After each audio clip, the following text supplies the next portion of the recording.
قرآن مجید جو ہے نا یہ ایک زندہ کتاب ہے. جس بندے نے قرآن مجید کو جس مقصد کے لیے پڑھانا ہے اس کو وہ چیز حاصل ہوئی ہے. یہ الگ بات ہے کہ ہم قرآن مجید کو وہ رسپیکٹ نہیں دیتے, وہ آنر نہیں دیتے کہ ہماری مشکلات ہیں, پریشانیاں ہیں, تو ہم واقعی کسی دن اسپیسیفکلی قرآن کو کھولیں اور واقعی اس نیت سے پڑھیں کہ میں اپنے مسائل کا حل تلاش کرنا چاہتا ہوں. میری بیماریاں ہوں, بہت سے مسائل ہوں, قرآن مجھے کیوں نہیں حل بتا سکتا. ایک پرسنل کنیکشن اللہ سے کیسے فیل ہو کہ مجھے لگے کہ میں نے یہاں سے بات کی ہے اور اللہ نے مجھے ڈائریکٹلی جواب دیے میری اس سچویشن کے بارے میں. صحابہ کو تو پتا چل جاتا تھا نا کہ اللہ کے رسول بتاتے ہیں کہ تمہارے بارے میں اللہ نے یہ آیت نازل کی. ہم وہ کیسے فیل کریں؟ آپ قرآن پڑھ کے دیکھیں, قرآن پڑھ کے دیکھیں, قرآن پڑھ کے دیکھیں.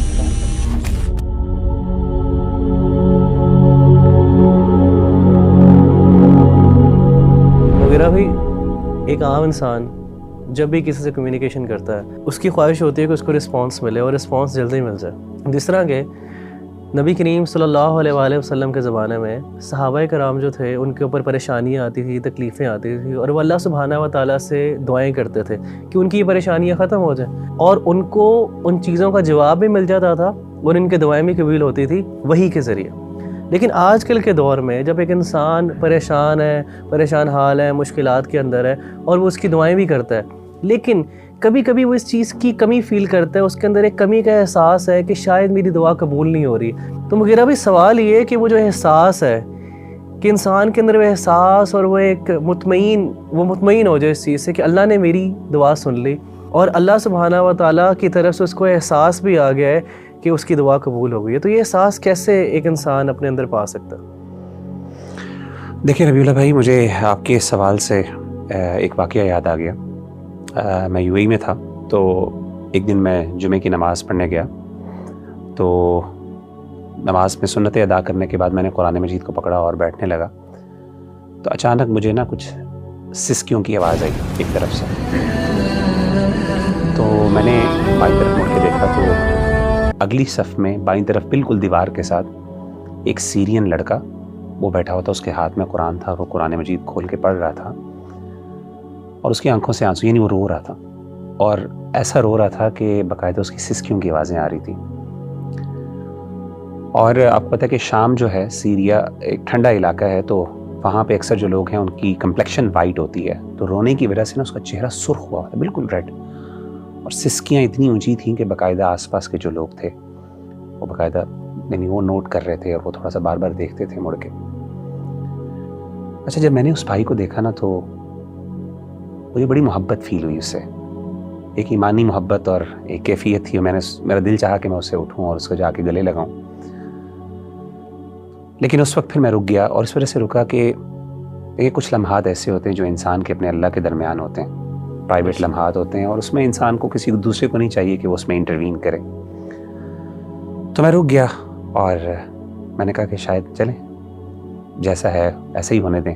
اور میں تھوڑا سا متاثر بھی ہوا, رشک بھی کیا کہ کس طریقے سے 7 سال لڑکا تھا, یعنی کوئی آپ سمجھیں کہ اس کی کوئی بہت زیادہ داڑھی بھی نہیں تھی, کوئی بہت زیادہ پریکٹسنگ آؤٹ فٹ یا لک بھی نہیں تھی اس کی.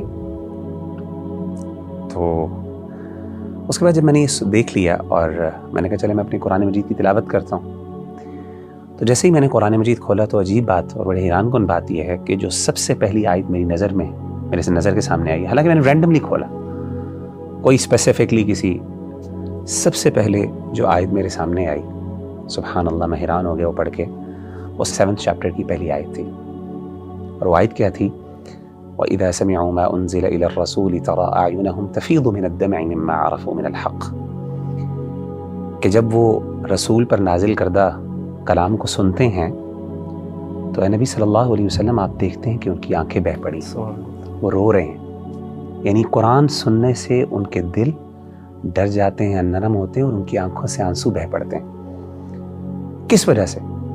مما عرفوا من الحق, کہ جو حق انہوں نے اپنے رب کی طرف سے جو اللہ نے بھیجا اس کو پہچان لیا. سبحان اللہ, یعنی یہ وہ ایسی کیفیت تھی کہ آن دا اسپاٹ مجھے جیسے لگا کہ اللہ تعالیٰ نے یہ آیت جو ہے, میں نے یعنی یہ اٹ واز ناٹ اے کو انسیڈنس. دیکھیں ہم لوگ جو ہے نا, we are not the people who believe in the coincidences. We believe کہ ہر چیز, ہر ایکشن, ہر پریکٹس جو دنیا میں ہو رہی ہے اس کے پیچھے اللہ کی حکمت کار فرمان.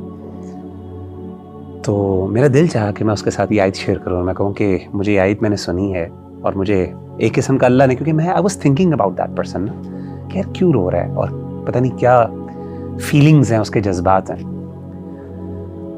تو مجھے اس دن احساس ہوا کہ قرآن مجید جو ہے نا یہ ایک زندہ کتاب ہے.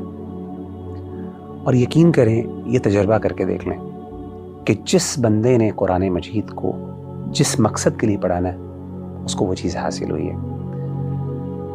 یہ الگ بات ہے کہ ہم قرآن مجید کو وہ رسپیکٹ نہیں دیتے، وہ آنر نہیں دیتے کہ ہماری مشکلات ہیں، پریشانیاں، تو ہم واقعی کسی دن اسپیسیفکلی قرآن کو کھولیں اور اس کو پڑھیں، اور واقعی اس نیت سے پڑھیں کہ میں اپنے مسائل کا حل تلاش کرنا چاہتا ہوں. یعنی میرا دل بے قرار ہے، میرا دل جو ہے وہ وحشت ہے، اس میں مجھے اطمینان کی ضرورت ہے.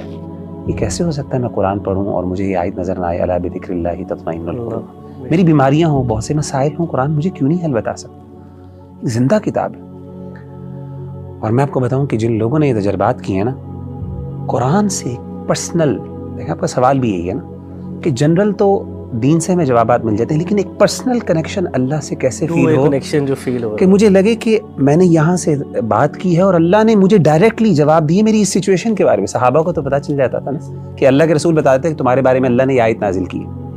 ہم وہ کیسے فیل کریں؟ آپ قرآن پڑھ کے دیکھیں، قرآن آپ سے بات کرے گا، آپ کو لگے گا کہ میرا رب مجھے جواب دے رہا ہے. اور میں آپ کو بتاؤں کہ میں نے دیکھا کہ جتنے بھی ہمارے اسلاف ہیں، جب اپنی مشکلات میں پڑے اور انہوں نے جب قرآن مجید کی طرف رخ کیا تو انہوں نے اپنی فیلنگز شیئر کی. میں آپ کو 2 مثالیں دیتا ہوں. ایک مثال ہے امام ابن تیمیہ رحمہ اللہ کی. جب وہ اپنے آخری دور میں تھے، جیل میں بھیج دیا گیا ان کو، تو کہتے ہیں کہ میں نے پھر، میرے پاس اور کچھ نہیں تھا، تو میں نے قرآن مجید کی طرف جو ہے وہ رجوع کیا اور میں نے قرآن مجید کو پڑھنا شروع کیا. کہتے ہیں جیسے جیسے میں قرآن مجید پڑھتا جا رہا، مجھے، حالانکہ وہ امام ہے جس نے اپنی پوری زندگی اسلام پہ لگا دی، پوری زندگی اسلام کی خدمت اتنی کی کہ اس کو شیخ الاسلام کا ٹائٹل ملا.